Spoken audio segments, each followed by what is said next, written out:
Welcome back to the Head, Heart, and Boots podcast. I'm Chris. And I'm Brandon. Join us as we wrestle with what it takes to transform ourselves and the businesses we lead. Oh, what'd you think? I don't know, it's kind of serious. Should we laugh? Christopher. How are you, my man? I'm good. I'm good. There's so many great things in life. It offsets the not so rad ones. The not so rad thing. Yeah, right? I'm for those that follow us on the YouTubes, yeah, the interwebs.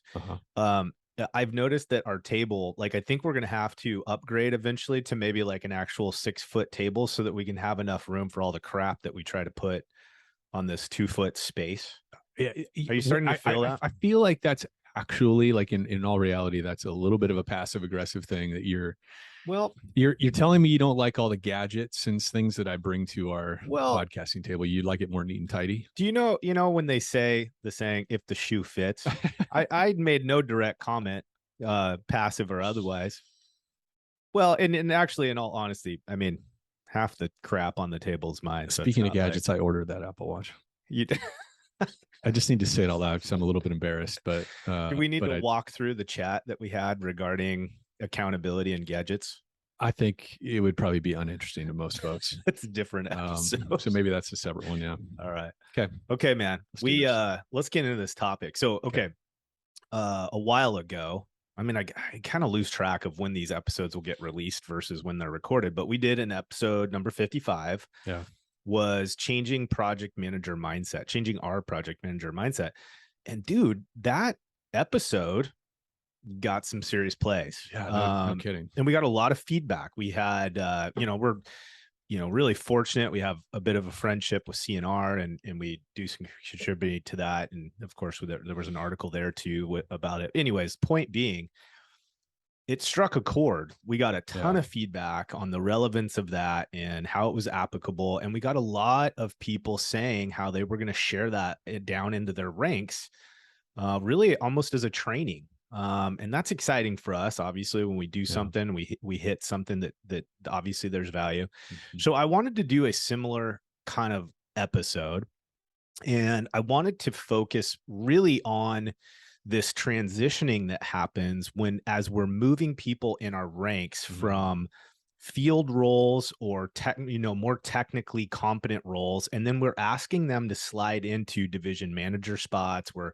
asking them potentially to fill operations manager roles, maybe take over the lead seat of a branch or one of our revenue generating locations.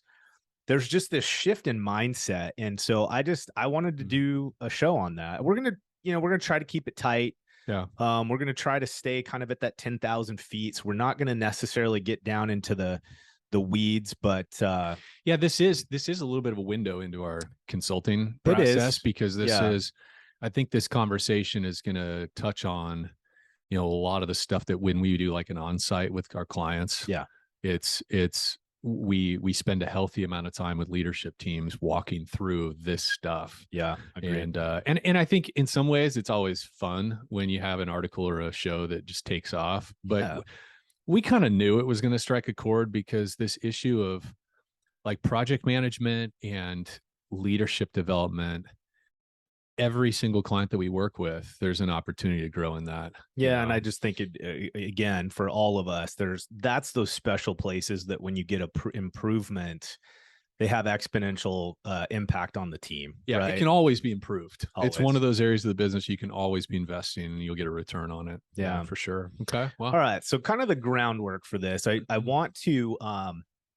preface this kind of with this, let's put it this way. You and I really have kind of subscribed to this idea of the 4 disciplines of execution. Of course, that's a Sean Covey piece. We didn't come up with that. Sean Covey, right? They're all kind of that whole Covey group, prolific business and leadership writers, obviously, major folks leading that charge. Anyways, they talk about the 4 disciplines of execution. The reason I like to start there is because in a lot of ways, I feel like if we commit to that pillar strategy, it then shapes a lot of how we think and what we end up doing as leaders, Mhm. down to like how we execute on a day-to-day basis. So I want to start kind of there. It's like 30,000 feet, and we'll work our way into Mm. what you and I feel are the primary focuses that our key leaders need to be navigating and spending their energy on. Mm. Okay, so the four disciplines of execution. The first is we focus on the wildly important. Mm. And I think we're going to kind of unpack a little bit later what that means. So for us as a leader, depending on where you're at in the organization, that wildly important could shift slightly. But what we've identified over time is it's really just what shifts is how you impact that, Mm. but your focus is pretty much the same, whether you're a department head or you're a GM, right? They're Yeah. pretty similar. So focusing on the wildly important, basically what we're going to do is identify what is the wildly important for us, depending on our role, Mm. and then how we affect that. Act on lead measures. I can't remember the first time that we heard this, but I do distinctly remember in one of the firms that you and I worked for, this really kind of took us like a wave.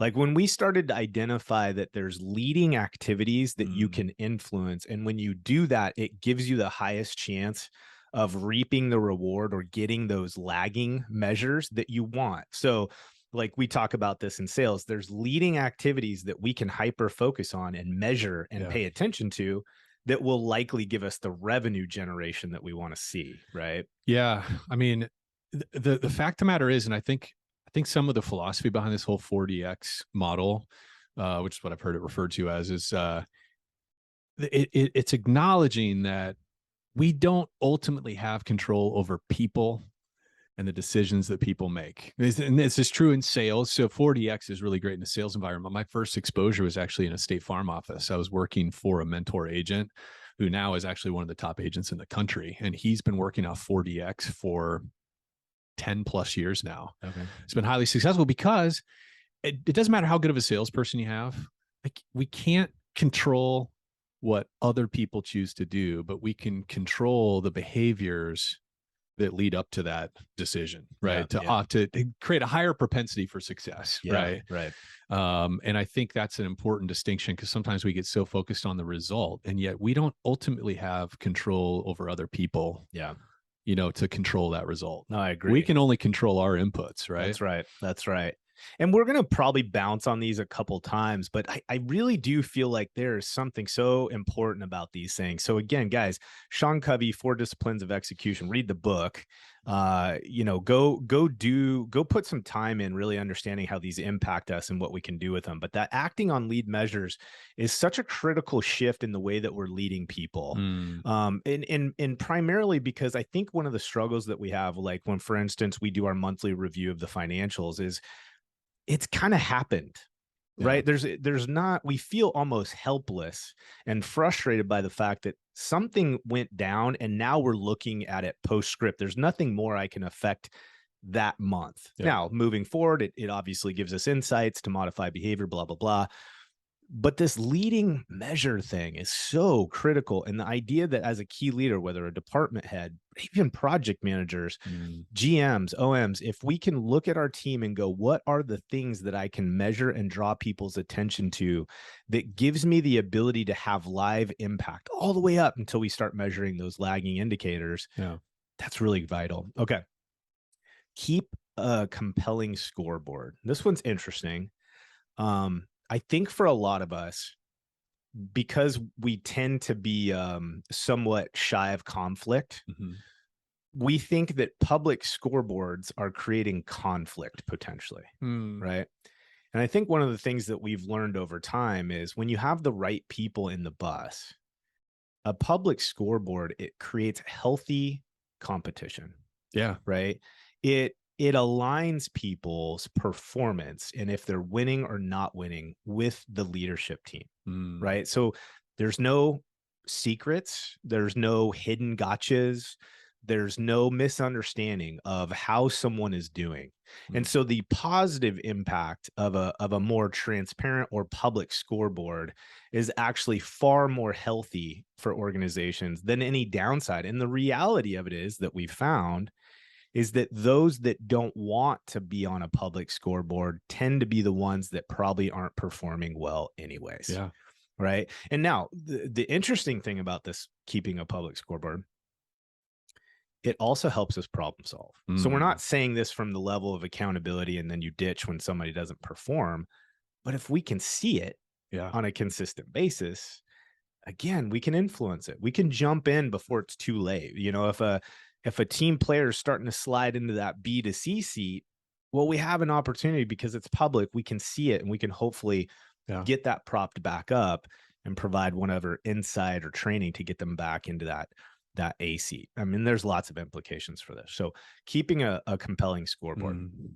And then this last one, 4, right, is create a cadence of accountability. You and I are super fans of Clint Pulver, right? And just his kind of focus on creating a better relationship between employees and employers.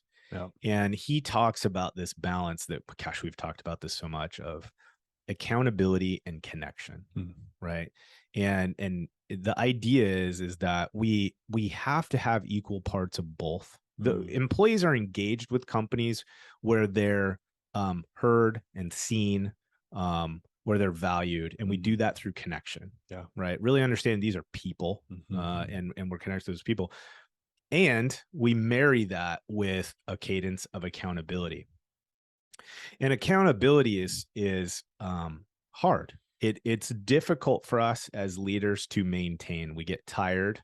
Some of us are kind of optimists by nature. So we feel like I've said it once, right? That everybody will do it now. And then we get greatly disappointed when our team members don't follow through. We take it personal a lot of times, right? All the different things. Regardless. I think where we tend to fall down as leaders is in the cadence. It's like, I think most of us as leaders know we have the responsibility, but where we tend to fall off is we allow little things to go unchecked. Right. And those little things start to stack up and become patterns. And then those patterns extend from one person on our team to other people start seeing, oh, that behavior is actually acceptable. It's not ideal, but it's acceptable. And then they start to develop that same pattern, right, of exception, to our standards. And then they pass it from somebody else. And so then all of a sudden your team, the standard is slipped big time. But the cadence seems to be the hardest part, because most people don't last in leadership very long if they can't make difficult decisions and hold people accountable, fire when necessary, that sort of thing. But it's this regular cadence that's so hard to maintain. And we see this a lot, particularly in our smaller restoration companies, where they don't yet have a strict adherence to, say, a production meeting every week. Right. Or for the larger teams, a leadership meeting. It's not happening every week. And instead it becomes an as needed kind of thing. Or we fit it in when we can. And that's what we've seen is when the cadence goes away, we start to have these little compromises, these little allowances. Things start happening, and small behaviors start to slip. The mitigation process outline, little bullets start to get left out. And then all of a sudden, over a quarter or a month or over the course of the year, we're in a totally different place than where we started, because slowly these exceptions have started to creep across our entire process and team. Spot on. I totally, you're right on. And I think that's the challenge too, when as we're moving people into these leadership seats, we haven't given them this updated focus of it's not necessarily about you getting this work done any longer. It's more about you now play a key role in helping us establish accountability with our process. Like you were one of the individuals that did it so well, and you were so consistent that because of that, we are now asking you to move into a position where you're overseeing that rhythm? Yeah. Are we doing it consistently, and when not, what do we do about that? So anyways, I think that that's just part of that challenge, but you're spot on. It really is this cadence of accountability. And a lot of that is designed in our battle rhythms, right? A lot of it is in our production meeting schedules, that stand to process. Like, how many opportunities do we give, like, consistently and at a fixed place in our day-to-day operations, where we can review and check things out, inspect what we expect, so that we can keep our teams accountable for their behavior? Because in most cases, what we've identified is it's less about malicious intent, and it's far more that we've created a path of least resistance, and our person has taken that. Yeah. Right. Just like any of us would. Yeah. Because the cadence, as you call it, is not in alignment, there's too many opportunities for that course of action to look differently than what we expect. Right. Yeah. But I mean, back to this old Henry Cloud, statement that we've just really latched onto, and that is, leaders will always get what they create and what they allow. Right. And the cadence and the battle rhythms is the platform for checking both of those. Right. What are we creating? What are we allowing?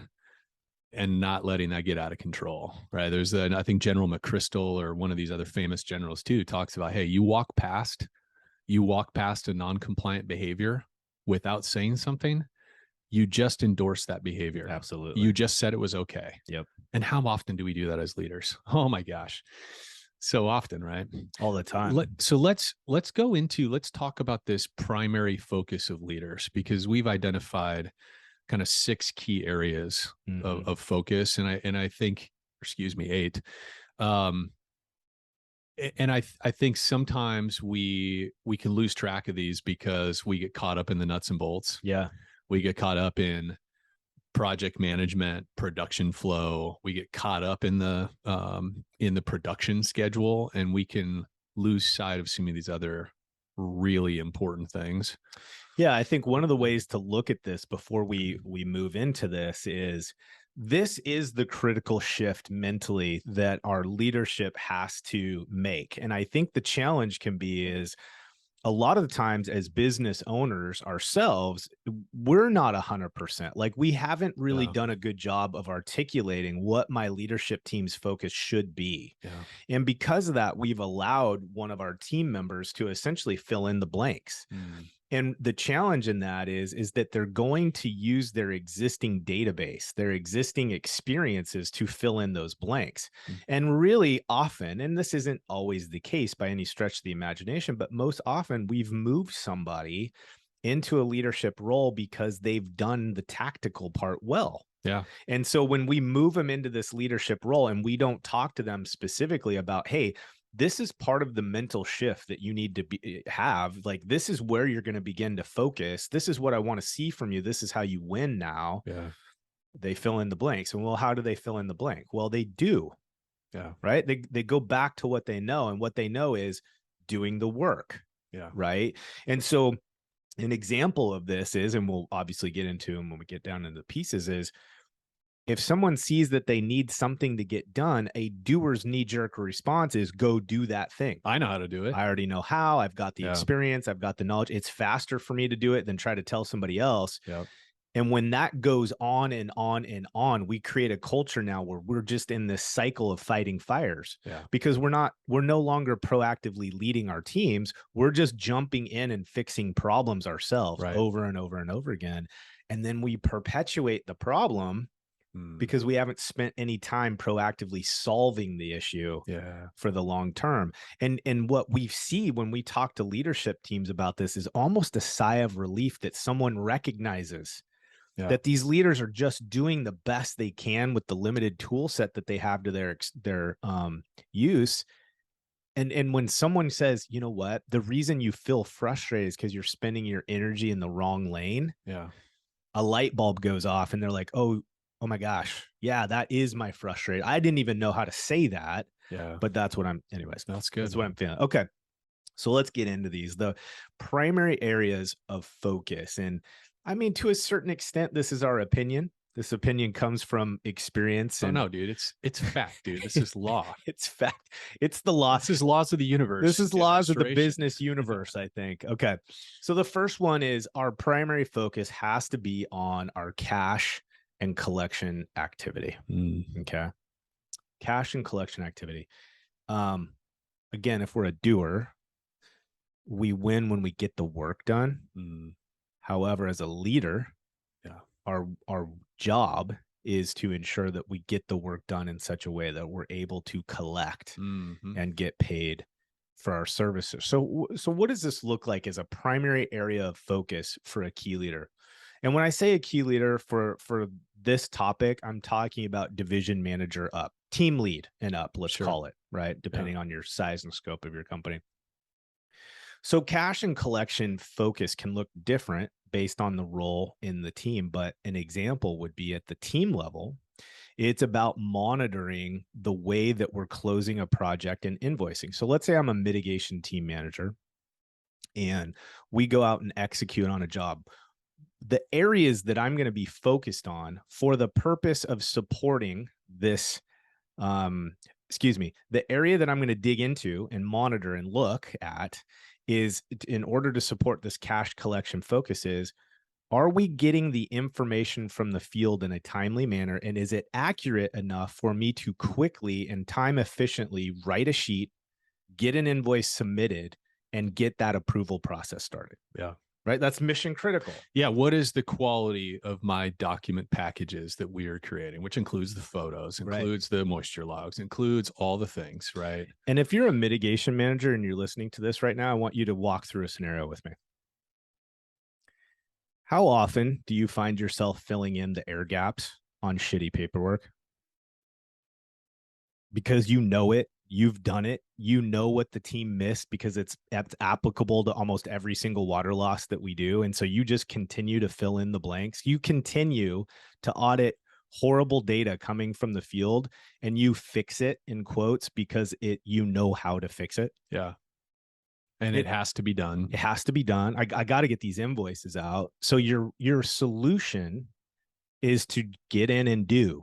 Yeah. You make up, you fix it, right? Now there's a challenge in that because it's a Band-Aid. Are we equipping our team then to follow process and be owning that process? No.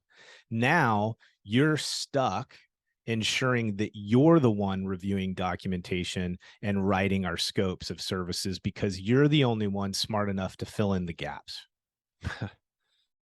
Which means you're also not using that time to be in the field, to do quality control, to be mentoring, to be training appropriately, to be engaging with customers. Right. Right. All the things that come further down in this list. Right.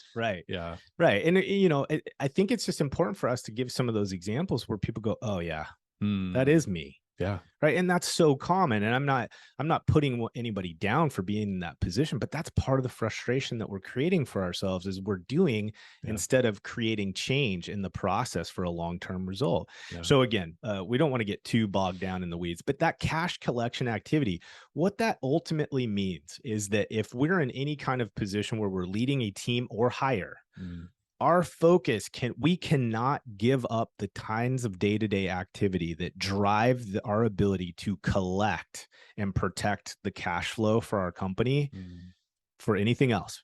So if we're doing something else outside of that, we need to find a way to delegate and or train into our team to be accountable enough that we're not the fix, that we're not down in the weeds, right? That's really how we stay focused on that area and keep it moving. It's good. Profitability and consistency of service delivery. It's interesting as I looked at that, I was at a community fundraiser event and I ran into one of my construction buddies this morning and we were actually talking about this. And what we were talking about is just this interesting observation that your most profitable jobs tend to also be your happiest customers. Oh yeah. Your loser jobs, the jobs that go sideways, tend to be with unhappy customers. Now, of course, sometimes it's just because of crazy customer. We always have those 1%ers that are just impossible to work with.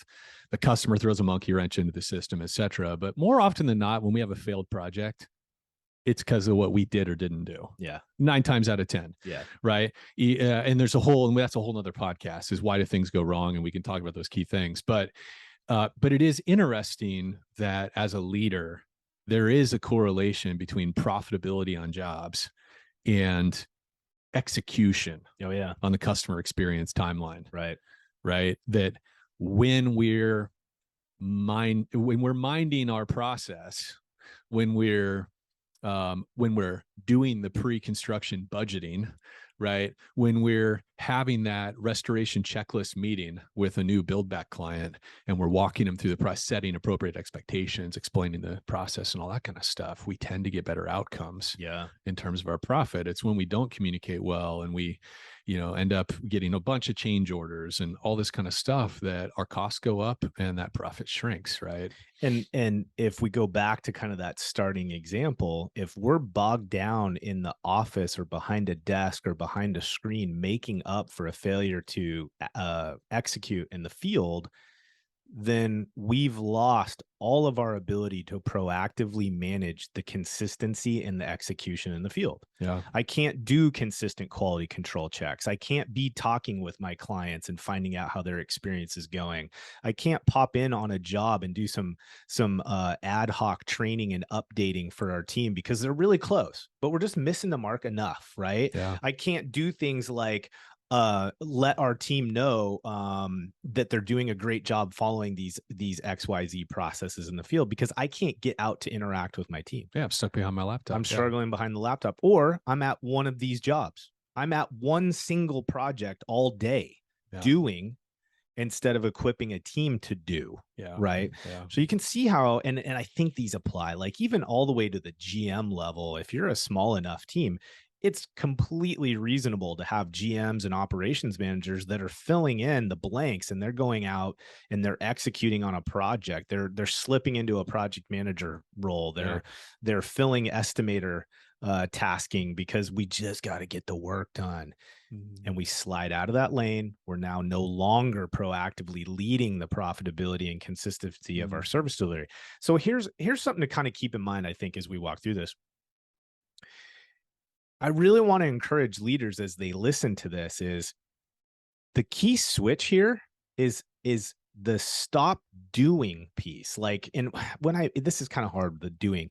What I mean is stop being one of the tools that's used to complete the project and be more motivated by ensuring that the tools are available and sharpened so that your team can execute in the field. And so the challenge I see on this is that our teams may be mentally on board on saying, yes, cash and collections is important. Profitability and consistency of service is important. But the way they fix the problem is jumping out into the field and doing themselves and started creating a team that can actually execute consistently. And that's that mental shift that we're talking about. It's vital that business owners and key leaders begin to slide in this proactive management of the resources instead of constantly dropping down a couple runs, jumping out into the field onto that project to be one of the tools that it's being deployed. That's the shift, right? That's the shift. Okay. Number 3, creating new opportunities, right? This is our operational selling. Every single one of us on the team, especially as key leaders, your day-to-day business needs to be considering, what is our team doing? What am I doing? How am I behaving in such a way that will give our company another shot, another job, a new relationship, a new opportunity, right?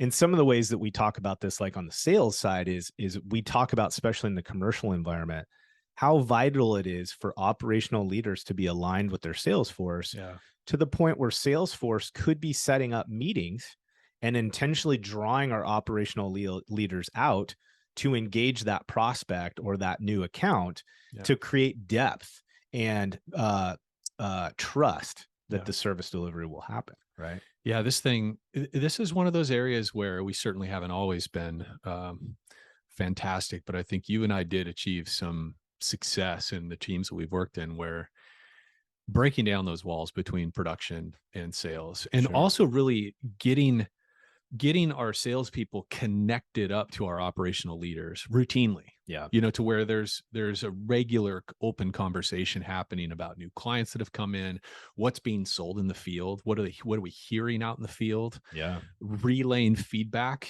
from sales, that interaction with the primary, customer, back to our production team so that they have that intel to work off of. Right.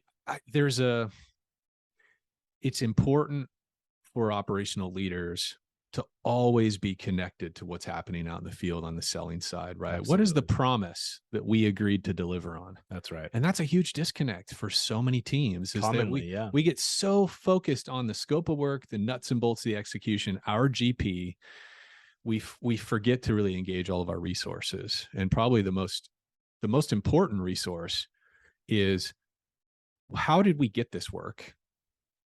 Right, because folks that listen to our stuff, right, there's this really important tie-in with the commercial sales and this pain solution selling model, is that these customers, in particular commercial ones, are coming to us for a reason.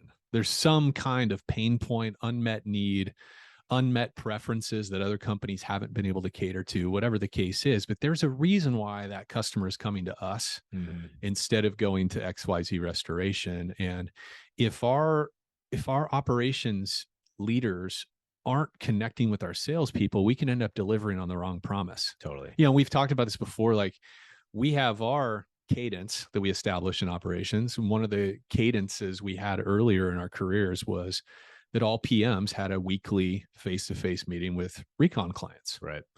Which is a really strong process. It's great. Keeps everybody on the same page. Problems don't, fester for too long, blah, blah, blah. But here's what's interesting, right? That salesperson talks with that customer about prior damage events that they've had, and customers like, oh God, communication, it's just so terrible. We never know what the hell is going on. That salesperson thinks, oh, well, this is great because we have our weekly meetings. They're going to love this.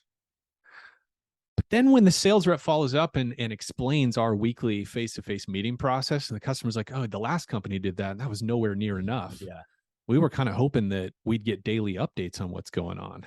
Right. But if that kind of intel doesn't make it back to the department leadership and they can't articulate that down to their production teams, we end up thinking we're delivering on this standard that we've established, whereas the customer has this whole other expectation that's going to lead to us disappointing them. Yeah. This happens all the time. Yeah. I think what you're highlighting is it's less about our operational leaders thinking that they have this other thing they can do from time to time when they're available.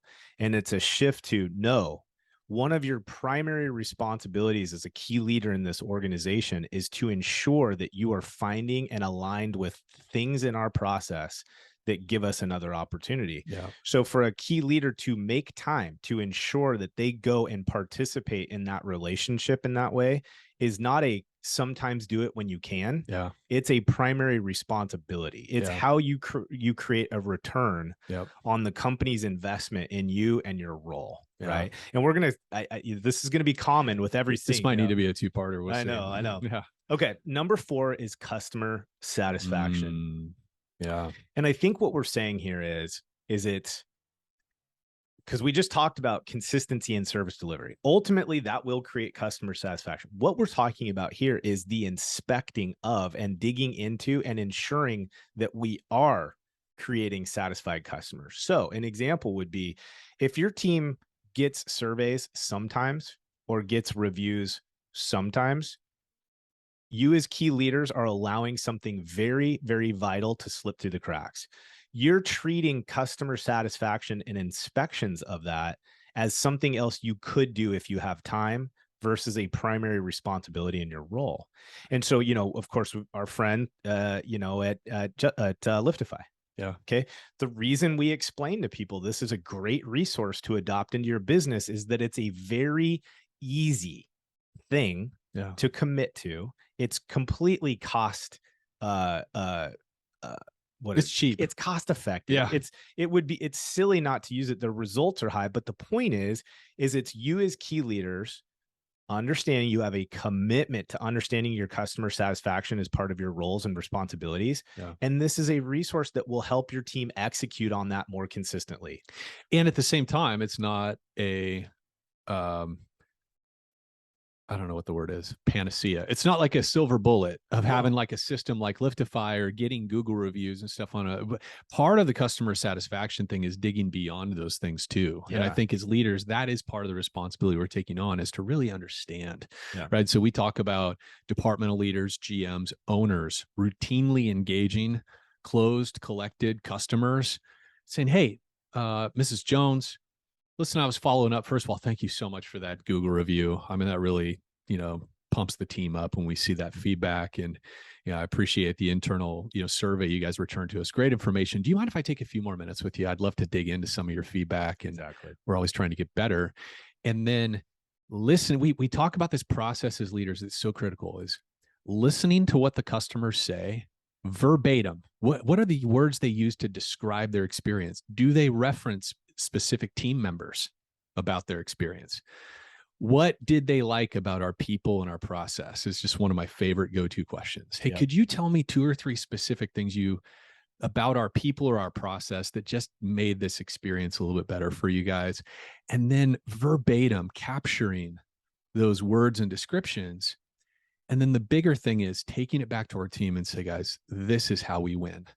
I love that. Yeah. This is how we win. I heard it straight from the customer's mouth. And it doesn't matter if that's a Johnny, the plant manager, or the VPO of this or that, or if it's Mrs. Jones that, has a 3-bedroom ranch that we just finished a water damage repair on. That piece. So we're collecting Google reviews. That's awesome. 5-star review means something great happened, but it doesn't tell our team how we're winning. Agreed. You know what I mean? Totally. And so let's think about this. Let's, using examples of what we tend to see people do to help this area in the business versus what they should be doing as a key leader is, okay, they understand that customer satisfaction is very important. Sure. That's not the hard sell, yeah. right? It's like, okay, I believe that. So then it's like, okay, how many of us as operational leaders have accounts that you will go out into the field and service because you don't trust your team to give them the level of satisfaction they should get from doing business with your company? Oh, it's painful. Some people are cringing as they listen to that. Yeah. Like, because we've all failed, we've all not failed. We've all done that. Yeah. Okay. Like I know right now, I know of current conversations where people have done this. So again, our point of walking through these primary areas of focus is it's not necessarily to remind you they're important, because I think most people know they are. It's just, how are you affecting them in your role is what we're talking about. What are the leadership behaviors that feed these areas of focus? Exactly. So on that customer satisfaction component, this goes back to us properly equipping our team members to go out and provide a consistent process that then will give them a great customer experience. We build it into our process. So you as a key leader, it's less about you going out and taking care of that client. And it's more about you then looking at your team's processes, procedures, looking at your team's training platforms and consistency. It's the quality control. It's the, what am I doing to affirm that my team is getting the tools they need to go out and create a happy client, right? It's you spending your energy there. Is what we're trying to get folks to shift out of, because it's not just that we want you to understand that's important. It's we want you to stop going out and being the only resource that can make it happen and start equipping a team to do it as part of your role as a leader. Okay. Number 5, employee engagement. This is an interesting one for me because you and I are pretty hyper relational by default. So there's some natural instincts in you and I that just, we want there to be a party. We want everybody to be on board. We want everybody to come with us. We love team environments. There's a lot of operators and key leaders that are so gifted and so skilled and so technically competent, but by default, they're just not, they don't necessarily need to be surrounded by a bunch of people to have a warm and fuzzy. That being said, when you take on a leadership role, you no longer have a choice of whether or not this is a team sport. You've made a commitment by accepting the movement into a, team lead role or an operations manager role, that you will begin investing in your ability to connect with people and keep them engaged in the mission that you're leading. Yeah. It's not a choice. Yeah. It's got to happen in order for you to be successful in a leadership role. Mm. And that means that you may very well have to spend time and energy and get training and support on how to be better at the way you communicate to your team, the way that you establish relationship and connection with your team, the way you coach and monitor their performance. These are non-negotiables. Yeah. As a key leader, your primary responsibility, one of those primary responsibilities, is to ensure that you are building a team of people that know they are valued and they're committed to the mission in front of them. And you cannot do that through dictatorship or lording over people. Yeah. And I think such a big part of that is modeling. For sure. Right. It's like, and what, because I think part of our role as leaders is we're there to create the container that everybody's working in. Mm-hmm. Right. And part of creating a really healthy container is consistency and reliability. Mm-hmm. Right. Like you as the leader are setting that tone to where there's this safe place when people show up to work every day. Like there's an experience they can rely upon. Like the standards don't change every day. The requirements, the expectations aren't constantly shifting. There's a role that they can show up to, and they know there's going to be some amount of stability that they're entering into when they show up to work. Like that's a big part, is us creating the standards, the expectations, and then holding to them in a consistent way where people can rely on showing up to work and having a certain kind of experience. Yep. Right? Yeah, totally. Which is hard. It is. It's really hard. It's hard. And I think it comes back to what you and I've talked about many times, is when we step into that leadership role, we first have to take stock of the way we're leading ourselves.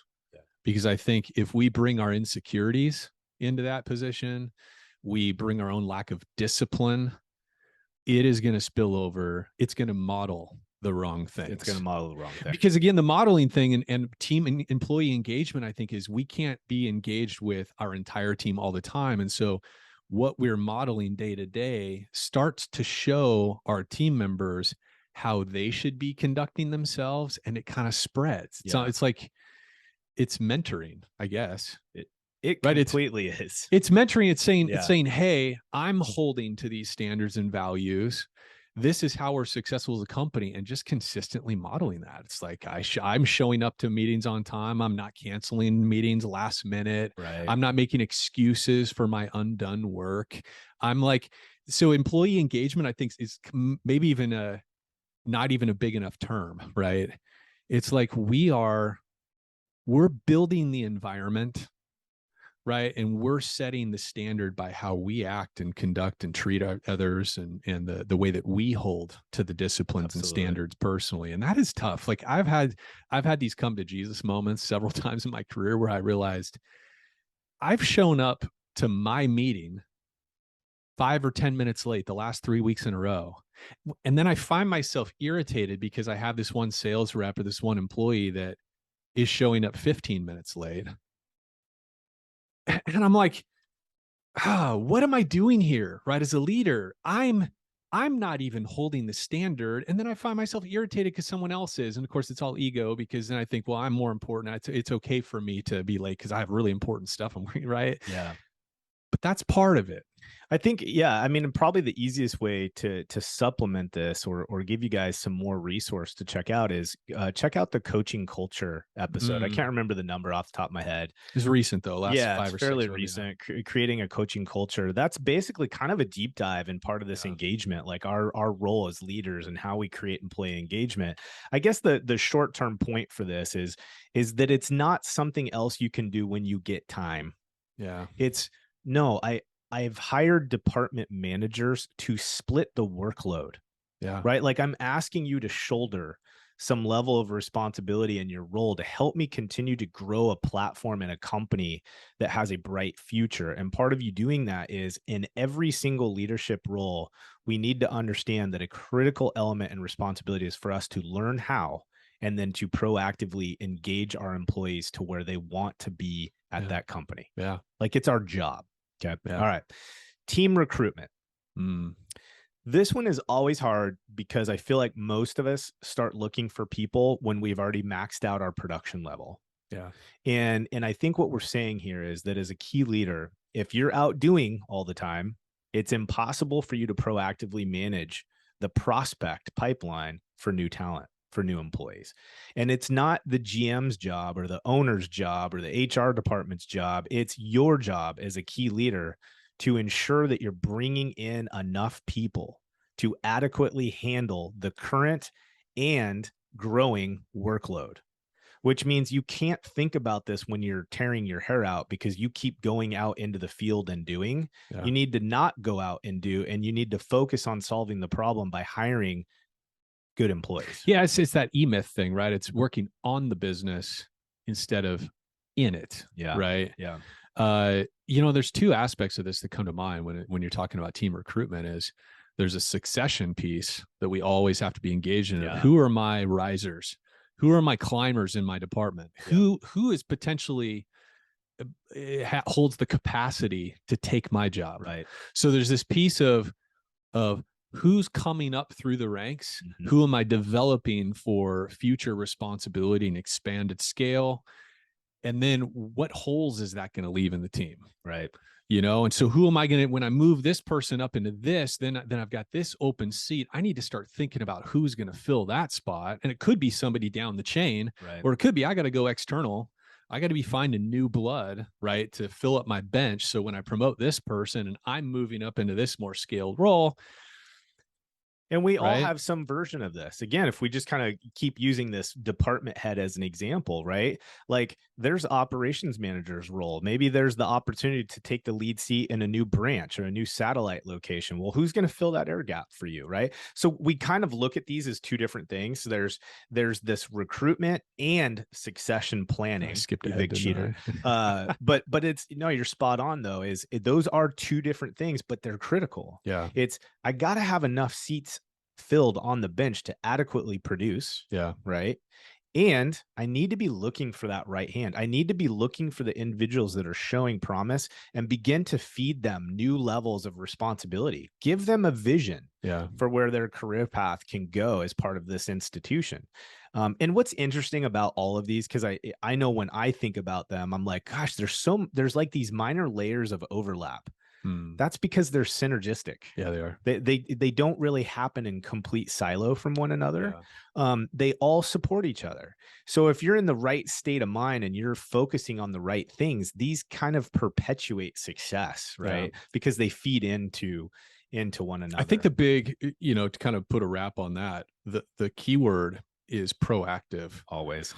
Because so often we wait until we're desperate. Yeah. And we've talked many times about desperation brain, where then we're plugging holes. Yeah. Versus looking ahead and saying, hey, at our current production rate, if the sales team continues producing and bringing new meat onto the table, like what am I going to need in 4 weeks? Right. What am I going to need in 3 months? Given our current growth track, thinking proactively, bringing that information to the production and leadership team environments and letting people know so that HR is prepared for that influx. And we're getting those ads out on Indeed 3, 4, 5, 6, 8 weeks before the actual need is there, because we all know how challenging it is to find talent. Absolutely. But if we don't do that, we end up plugging holes. We end up taking people that don't meet our standard because they have the technical. And then it just perpetuates the problems in all these other categories, right? All the other categories. So bad. Yeah. Okay. The last one here is training. And again, I know you guys are listening to this. There's overlap. That's intentional. These are synergistic, right? Yeah. So training. Stop doing, start equipping. Please, every time you go in to fill in the hole with yourself, you've now robbed your entire team of getting better. Like every time we pull you out of this proactive state of mind, and honestly, for business owners and leaders, you need to be paying attention to this as well, because the expectation that you put on your people, the the not supporting them, not giving them the resources they need as a key leader, and you're allowing them or forcing them to be in a position where the only way to fix the problem is by going out and doing it themselves, you too are creating the problem. Yeah, you have to model this as a leader. You have to model this. If you're running around with your hair on fire thinking you have to have your hands in every part of the business, you are modeling absolutely for all your people to have their hair on fire. And we see this a lot. We see business owners that start companies because they're tactical, they're doers. They get in and they grind their face off, and more power to them. The challenge is that if you never mature out of that state in the way that you lead your business, you will end up hiring and teaching people to operate in that space. And guess what? It perpetuates the problem to where now you never can get out of that space because you just hired a bunch of leaders that aren't doing anything proactively to lead their teams. Yeah. Now they're just fighting fires right alongside of you, and they're perpetuating the problem within their ranks, which then obviously perpetuate the problem across the institution. Chaos. So, okay, guys, let's just kind of wrap this up. Again, this is 30,000 feet. We didn't get down into the real nitty gritty. If some of you are interested in doing more work with us around this topic, let us know. We do 2-day training conferences on this. Conference is the wrong word. Training events, live workshops where we get into the nitty gritty of this and really teach teams what this means and how we execute in the field to remain in these categories. So talk to us, send us an email, connect with us in a chat somewhere, or even on YouTube. You can just leave a comment. We'll talk to you more about it. But okay. So high level, 4 disciplines of execution. We want to focus on the wildly important. We want to act on lead measures. We want to keep a compelling scoreboard and a public scoreboard, and we want to create a cadence of accountability. And again, that's Sean Covey. We didn't come up with that stuff. He's brilliant.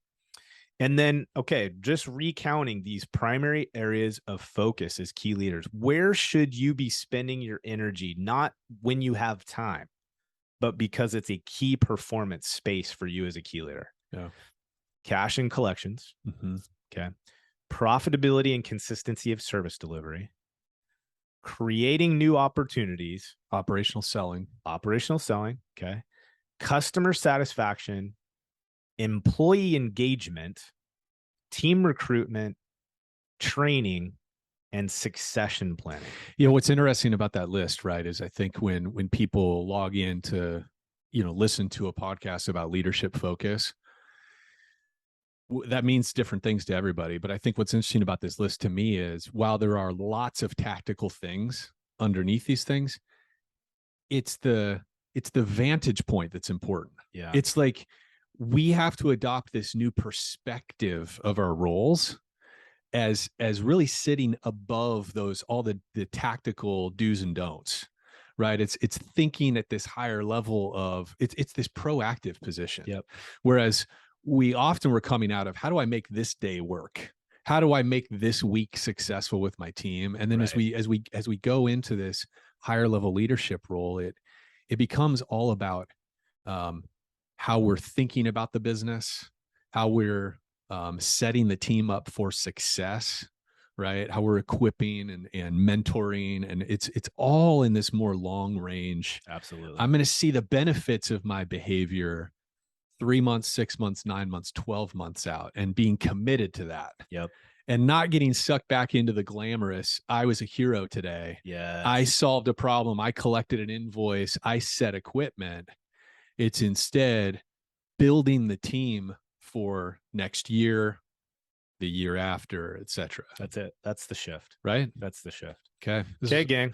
This was good. Share it. If this taught you something and you appreciate it, the best way that you can thank us at Floodlight is to share it out with your friends and colleagues, share it out to your team, use it as a resource, right? This could be a good first conversation. Have your team, have your department leaders listen to this episode, start to get their brain wrapped around this mind shift, and reach out to us at floodlightgrp.com. If you're looking for some kind of consulting or advising partner, we would love to chat. Yeah, right on. All right, guys. See you next time. All right, everybody. Hey, thanks for joining us for another episode of Head, Heart, and Boots. And if you're enjoying the show, or you love this episode, please hit subscribe, write us a review, or share this episode with a friend. Share it on LinkedIn, share it via text, whatever. It all helps. Thanks for listening.